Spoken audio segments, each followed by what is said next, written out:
Shalom, shalom, daughters of Yah. It is me, Malcolm Marie, your favorite big sister, mentor, and life coach. For those of you who are new to keeping the Feast of Unleavened Bread, I wanted to make a short video to give you some guidelines on how to prepare your home and family for the feast that is coming up.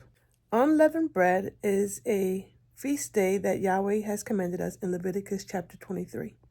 It is a 7-day feast where we are commanded to not eat anything that is leavened, to not have any leaven agents in our homes. So the part that we might be unfamiliar with, if you're new to observing the feast, is what do you have to get rid of in your homes?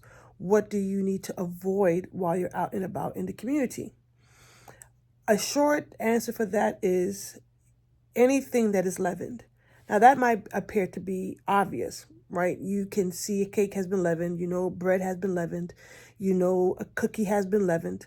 But leaven can be in other things that you might not be aware of. You might find leaven in battered products.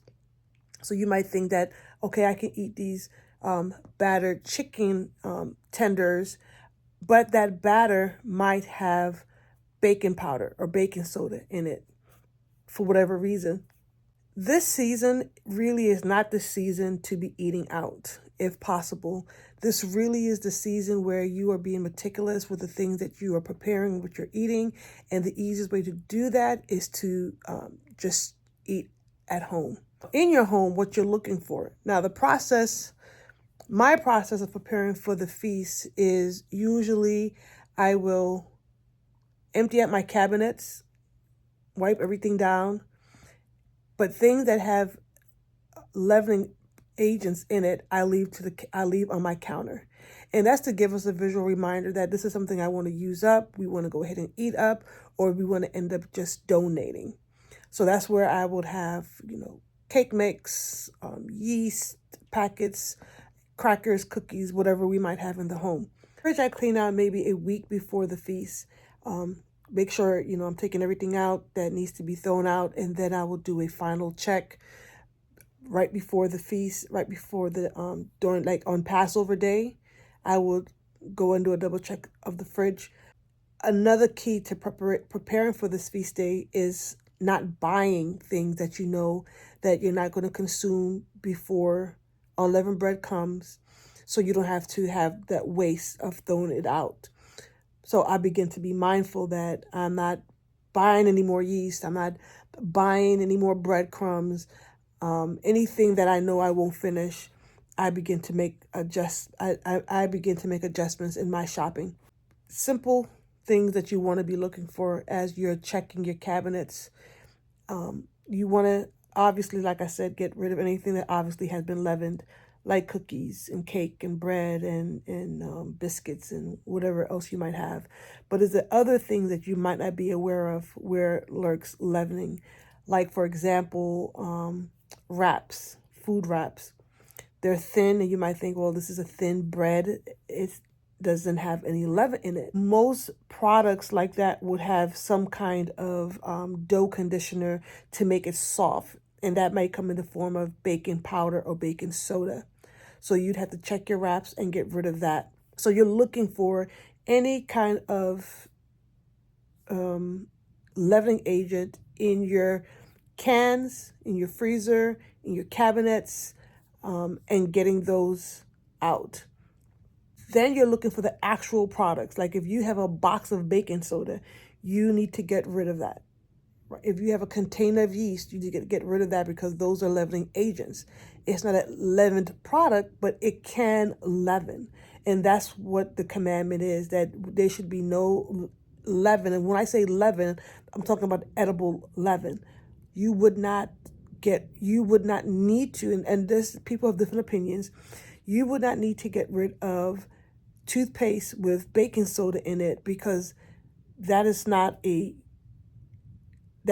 baking soda in the toothpaste is not something you can use to leaven a product, right? It's not edible. If you feel like, you're not comfortable, then let's just get rid of it. There's no need to be uncomfortable if you're not comfortable with it.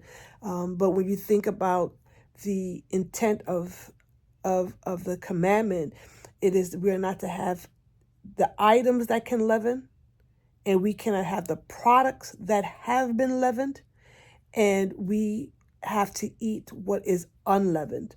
So this is all about what you can consume, what you can eat. And you don't eat toothpaste. Don't eat, detergent that has baking soda in it, obviously. Again, if you're not comfortable with it, just, take it to the Father, pray about it, and may He lead and guide you in what you do in preparing for the feast. I'm going to post and share some chemical names of leavening products that you might not be familiar with, but it is still a leavening product. For example, sodium bicarbonate is baking soda. So you might not see baking soda, but you see sodium bicarbonate. You need to go ahead and get rid of that. As you prepare for the Feast of Unleavened Bread, I know there might be issues of, if you're new to the faith and maybe you live with someone that is not walking this way, or you don't have the ability to prepare your whole home to keep this feast day, you can only be responsible for yourself. Right? You don't need to go and throw out your roommate's bread, and you don't need to go and throw out your roommate's crackers, because is your roommate's property. Even if it's something that, let's say, you and the roommate splits groceries, this is how I would handle it.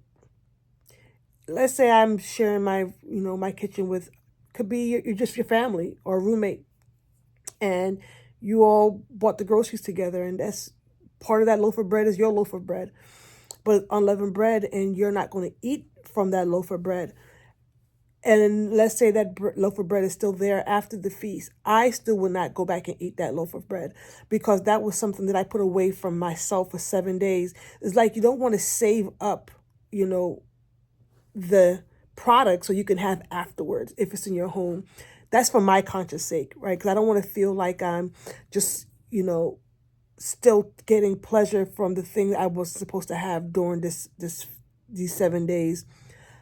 So how I would handle that is, even if that's part of my groceries, I'm not going to eat from that loaf of bread. And even if it's still there after the feast days, I'm still not going to eat from that loaf of bread. That is going to be to me like separate. That was part of my sacrifice. So I'm not going to go back and take it. Make sure that anything that you own that does not have leaven in it. But the part of this feast day that I think we often forget is that we are also commanded to eat matzah, or unleavened bread. And that means that you have to each day eat unleavened bread. The commandment doesn't, the scripture doesn't say how much you have to eat, but it is something that we are commanded to do, and it's for spiritual reasons. When we understand that the unleavened bread, or this bread of affliction, points to Messiah, then we we kind of have this consciousness every day that we are covered under his broken body.